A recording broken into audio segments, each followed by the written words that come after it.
जिस रात तेज हवाओं से सांस सनसनी थी, मन्नत की आंखें खुली की खुली रह गईं। उसने छिपकर ऐश्वर्या राय सिंह के फोन पर बात करते हुए सुना, सब कुछ तय है, बस मन्नत को उस फार्म हाउस तक लाना है, वहाँ उसके साइन भी ले लेंगे, फिर हमेशा के लिए उसकी कहानी को खत्म कर देंगे। मन्नत के पैरों तले जमीन खिसक जाती है। जिसे अब तक वो अपनी माँ समझती थी, वही उसकी सबसे बड़ी दुश्मन निकली। लेकिन इस बार मन्नत ने बहुत बड़ा फैसला कर लिया था। अब वो खुद खेलेगी, पर उसकी चाल से। अगले दिन जब मन्नत ने अपनी आंखों में मासूमियत और दिल में तूफान लेकर ऐश्वर्या से कहा, माँ चलो कहीं घूमने चलते हैं, आप तो कहती थी फार्म हाउस में शांति है, कुछ दिन वहीं चले। ऐश्वर्या ने एक ठंडी मुस्कान के साथ हामी भरती, मानो शिकारी खुद शिकार के जाल में फंसता देख रही है। फार्म हाउस का रास्ता एक सुनसान था, हवाएं पेड़ों के पत्तों से बातें कर रही थी। वहीं पे ऐश्वर्या ने अपने गुंडों को इशारा किया। जैसे ही दरवाजा बंद हुआ, मन्नत को जबरन एक टेबल के सामने बैठा दिया गया और कागज सामने फेंक दिए गए। साइन कर दो वरना तुम्हारी जिंदगी नर्क बना दूंगी, ऐश्वर्या चीखी। मन्नत ने अपनी आंखें नम कर ली, लेकिन होठों पर हल्की मुस्कान थी, एक ऐसी मुस्कान जिसने पूरा प्लान छिपा था। मैं साइन नहीं करूंगी, उसने धीरे से कहा। ऐश्वर्या का पारा चढ़ गया। क्या तुम्हें लगा था मेरी बेटी बनकर मुझे ही धोखा दोगी? तभी वो बोल गई कुछ ऐसा जो खुद ऐश्वर्या भी नहीं चाहती थी कि विक्रांत सुने। दरअसल विक्रांत को इस पूरी योजना को भांप चुका था। उसके मन में मन्नत को लेकर सवाल थे और ऐश्वर्या की हरकतें लगातार उसके सामने खटक रही थी। उसी ने फार्म हाउस के एक पुराने नौकर को पैसे देकर ऐश्वर्या का पीछा कराया था, और उस वक्त जब ऐश्वर्या चिल्ला रही थी, तुम मेरी बेटी हो, मुझे पर मुझसे चालाकी नहीं, तब विक्रांत दरवाजे के पीछे से सब कुछ सुन रहा था। उसके सामने जैसे सारी दुनिया थम गई थी। मन्नत वही लड़की जिसे अब तक वो प्यार करता आ रहा था, वो ऐश्वर्या की बेटी थी। लेकिन फिर उसने मन्नत की आंखों में झांक कर देखा। डर नहीं था, केवल साहस था। उस साहस ने विक्रांत को वो ताकत दी जिसको अब वो तलाश थी। तभी ऐश्वर्या ने गुंडे को विक्रांत को पकड़ लिया, लेकिन विक्रांत अब वो नहीं था जो ऐश्वर्या को पैरों में गिर जाओ। एक को धक्का देकर खुद को छुड़ाया और मन्नत को भाव में ले लिया। मन्नत तुम ठीक हो? विक्रांत की आंखें लाल थी। मैं ठीक हूँ विक्रांत, लेकिन तुम्हें सब पता चल गया, मन्नत बोली। उसकी आवाज थरथराते हुए भी एक मजबूत थी। मैं जानता हूँ, सबको भी जाने दूंगा,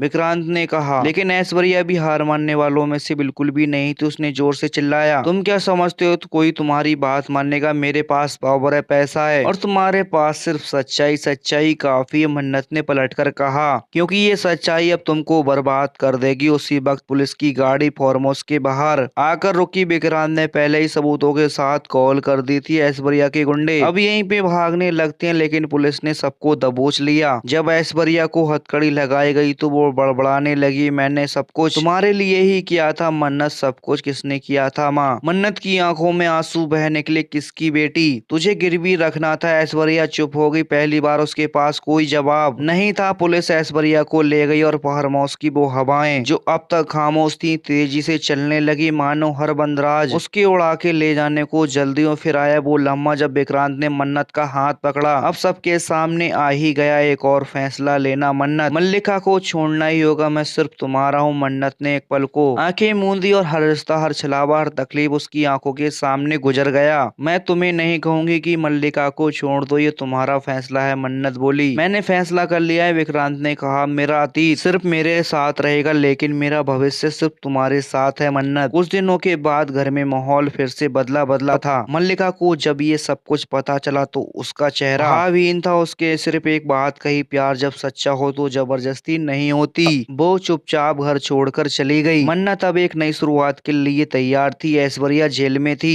पर उसका नाम, उसका अतीत अभी भी समाज में था। कई लोगों ने मन्नत पर उंगलियां उठाई, जिसकी माँ ऐसी हो वो खुद कैसी होगी, लेकिन मन्नत ने जवाब नहीं दिया। उसका काम से जवाब देना शुरू किया। एक संस्था खोली उन लड़कियों के लिए जिन्हें उनके अपने ही घर वालों ने धोखा दिया था। विक्रांत उसका साथ दे रहा होता है हर कदम पे, लेकिन कहानी यहीं पे खत्म नहीं होती है दोस्तों। ऐश्वर्या जेल में भी चुपचाप बैठी थी। उसने वहां एक लेटर भेजा। ऐश्वर्या जेल में भी चुप नहीं बैठी, उसने वहां से एक लेटर भेजा मन्नत के नाम। मन्नत, अगर कभी मेरी ममता के लिए कतरा भी तुम्हारे दिल में बचा हो तो एक बार मुझसे मिलना। मैं मरने से पहले अपना गुनाह कबूलना चाहती हूँ। एक सच और है जो मैंने आज तक किसी को नहीं बताया, तुम्हारे असली पिता कौन है। ये लेटर मन्नत के हाथ कांपते हुए थमा था। क्या मन्नत जाएगी ऐश्वर्या से मिलने? क्या फिर वो एक नए रास्ते टकराएगी? जानने के लिए वीडियो को लाइक, चैनल को सब्सक्राइब कर लो दोस्तों।